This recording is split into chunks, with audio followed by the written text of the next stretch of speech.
Hello chess lovers, welcome back to the recap videos of the Champions Chess Tour. This is the recap video of day 3, which is going to solely focus on one game, and that was the encounter between the reigning world champion Magnus Carlsen against one of his main young rivals, both on the chessboard as well as on Twitter, Anish Giri. The game featured a English defense with c4, and the players chucked out some fairly well established theory with this d5 variation, which has been known for several decades. Back in the 60s, 70s, it was already a popular line. That being said, the most popular move has been knight b6 for a long time, with a kind of reverse dragon structure occurring. Bishop c5 is a bit of a revived theory that lately has been played a fair bit by leading grandmasters, so that is also an interesting choice here, leading to vastly different structures. Knight takes e5, for example, here is an interesting trickery that we know as a trick from several other openings, with the idea that now we open up this diagonal and the knight on d5 is hanging. There is also d4 fork to reckon with. d3 is the more conservative way to handle the situation, and as you can see, this is literally a dragon layout with white. Exactly the same piece formation, but obviously black is castled to the same side as white.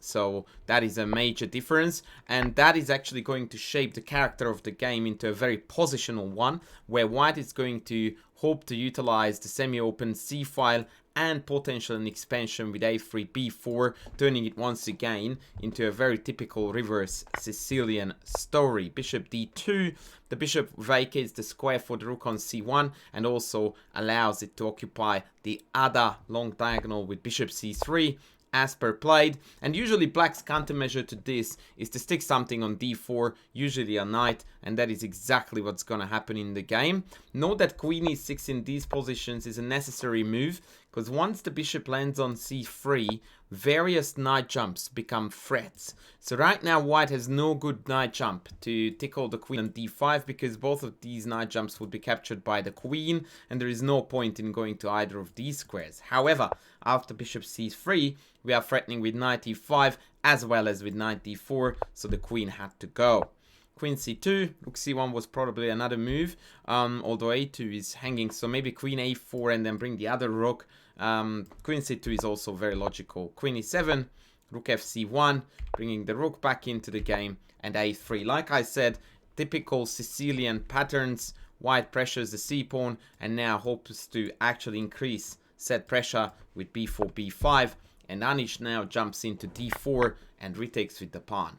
Now here we need to talk a little bit about the resulting structure, because it is a very curious one, and there are some moves that are about to come here that I think lower rated club players would be like, how does that make sense in terms of positional chess? So I would like to open this up a little bit to the best of my knowledge, just so that we understand well enough what is going on here.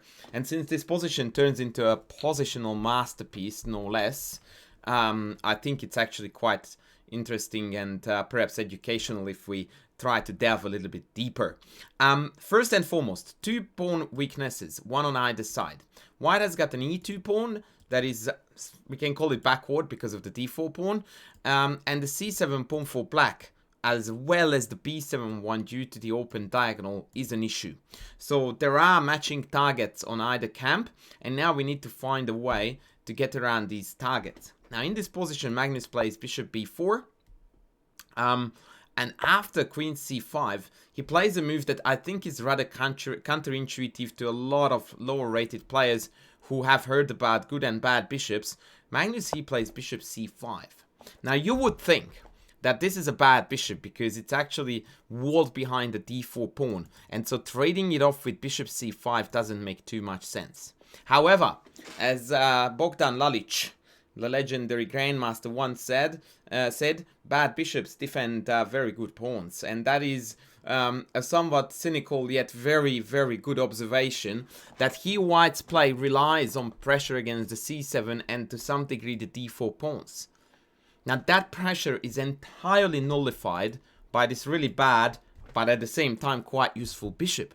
And so bishop c5 actually creates a sort of a wedge between the defender and the target, and also invites black to take on c5, which is almost always bad. And the reason for that is because after this trade, although the bad bishop is gone, but now the c file and the c pawn is accessible, the d4 pawn is separated from the rest of the bunch, and as such feels a little bit isolated and awkward. And additionally to this, white now has a super energetic plan with b4, a4, b5, sort of like a mini minority attack to create a weakness over here. In strong contrast, e2 is super easy to defend. Bishop f3, rook here, even king f1, and black is utterly planless in this endgame scenario. It is typically a case where we would say that white is playing for 2 results only, and that's always a huge edge. And as such, after bishop c5, here Anish is actually a little bit on the back foot, because now white's play is really developing very naturally and flawlessly, or seamlessly, whereas black is a little bit derping around here with how to defend and develop their pieces at the same time. Before gaining some space, having all said this, by the way, the engine likes this position for black. But remember that A, it's perfectly relevant, 2, the engine is capable of playing 200 perfect defensive moves to turn something around, and 3.1. Okay, so bishop e6 was played, queen b2 was played, remarkable positional prowess again on display, hitting d4, clearing the c file, so that now both pawn and rook retake is actually powerful, and white is slowly but surely preparing also for potential central breaks due to the long diagonal pin on the queen. This feature is going to be the decisive factor in the game, by the way, well, to some degree at least. Queen h5, bishop f3, black is now trying to counter hit on e2, but after the trade of the bishops, it is very clear that white is the one calling the shots. e2 is really nicely defended, and d4 again is beginning to feel the heat. Queen e6, rook e1, just guarding the pawn on e2, and now once again d4 is genuinely hanging. I want to show you one more thing that is quite amazing. By now, Anish Giri is down to 4 minutes and 30 seconds. Magnus has hardly used any of his time. In fact, after the post-match interview, he said that he's calculating so poorly these days that he's purely relying on intuition when playing. I don't know if that was a little bit of trolling against his rival Anish, or that was actually partly true, but nonetheless a remarkable comment, by the way, especially after this game. Anyway, queen f6, and with that we arrive, I think, one of the turning points of the game, because until now Anish held the position, in my opinion, really well together, and his disadvantage, whilst noticeable, was minimal. However, here, after e4, now this is becoming very troublesome for black to defend. I don't know if Anish saw this, or he may have overlooked the fact that after the queen f6 check, he did not have the in-between check because the queen takes back. That's possible that that was overlooked, however silly that may sound. He had to take, because if he doesn't, then now white has a pawn majority in the king size center with the 4 versus 3 as well. And once f4, e5 is played, d4 is even weaker, so now he's lost on every single part of the board, so taking made sense.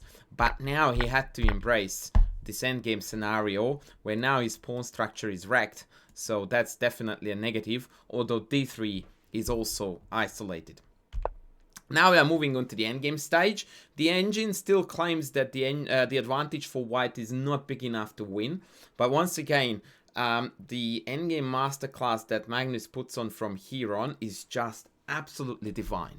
He brings his king first in, so that the rook is relieved from the duty of guarding the d-pawn, and activates all his pieces. So that's first tick done. Now the next phase is going to be trading at least one pair of rooks to reduce black's activity. He accomplishes this by playing rook f4, when rook d5 is only playable after trade, which means that now we have got connected pawns. So white no longer has a pawn weakness. Note how the d3 pawn here is isolated. After the trade, nay, not anymore. Now he secures the c5 bishop and plays another brilliant plan that a lot of, again, club level players would underestimate the power of, and that is to push this pawn all the way up here. Now, the reason why it's so strong is because black doesn't have an adequate remedy against this. Can't move the bishop because the pawn hangs. Can't move the pawn because the bishop hangs.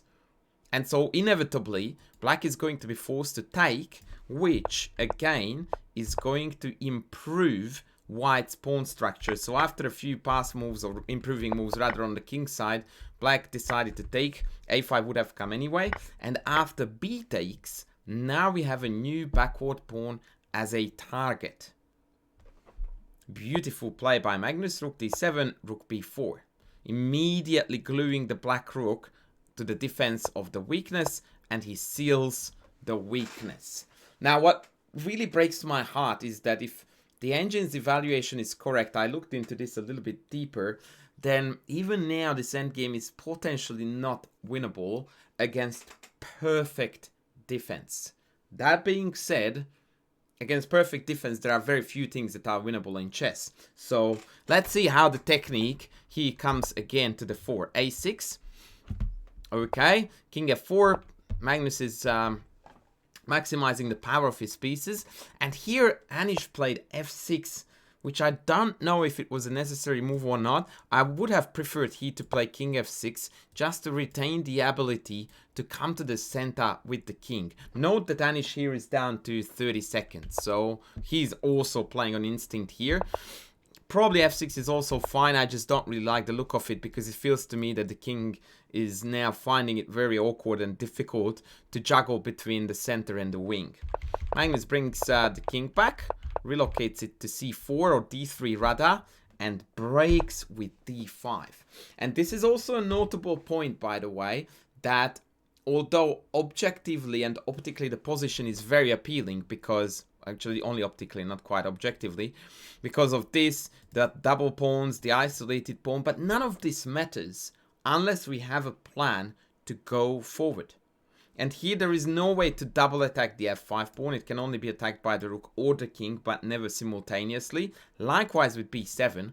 And so a structural change is necessary to increase the advantage. And that structural change is a temporary pawn sacrifice by d5, which allows white to penetrate in the center and the queen side. Now Anish is still holding it together like a boss. And here comes Magnus with the second temporary pawn sack to break this pawn chain up and finally acquire a passed pawn on a5. Now this is all total chess marvel and beauty, but once again, if the engine's analysis is correct, which I have no reason to doubt, the position is still drawable by black. But again, black is on the ropes in time, definitely on the ropes in the position. Only moves are absolutely necessary, and that is just a very, very awkward spot to be in. Check. King c5. A very clever move to not to take the pawn on d5 and losing time, but immediately running to the queen side to support the advancement of the pawn.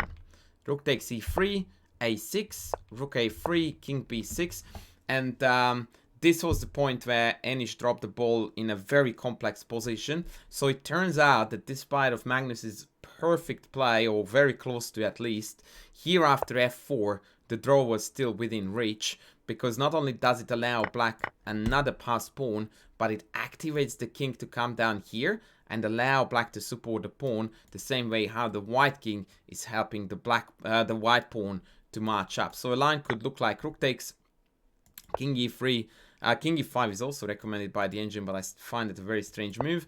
And if I go up, simply d4, and if the rook goes down to f8, just to show you a line, I just go here, queen, take, take, and after d2, my pawn is going to promote as well with the help of the king, and this is going to fizzle out into a draw with the side pawns. So that would have been probably the best way to play. Instead, Anish went to d4, and that is a big, big mess up, because now after a7, as ever so often, by the way, an absolutely gorgeous positional play, ends in a tactical strike. And that tactical strike is the awesome rook sack that you saw in the thumbnail. Rook c3 offers the rook itself to clear the way for the pawn. Otherwise, he could just pick up the d3 pawn, and then the rook ending would be completely winning. Now, after rook c3 queen, it could still be a little bit of a mess. The reason why white is winning this without too many dramas is because the black pawns are completely scattered. The king is not secure, and the rook also doesn't have a safe spot where it could be constantly guarded. King d2 was played, queen check, king back, and now the pawn is a goner. Note that queen f6 check, check is threatened. So for example, if I play rook c2, check, check, see you rook. So Anish decided to give up the pawn and try to defend the 6th rank, but this position, like I said, is just not tenable because the pawns are separated, and as such, victory is very difficult. Defense is very difficult. If the pawn would be back here, if the pawn were back here, my theoretical knowledge is nowhere near sufficient enough. Actually, if this pawn was back here, this pawn was back here, and I plugged my rook on e6, that could be something like a fortress that reportedly Magnus Carlsen doesn't believe in, by the way.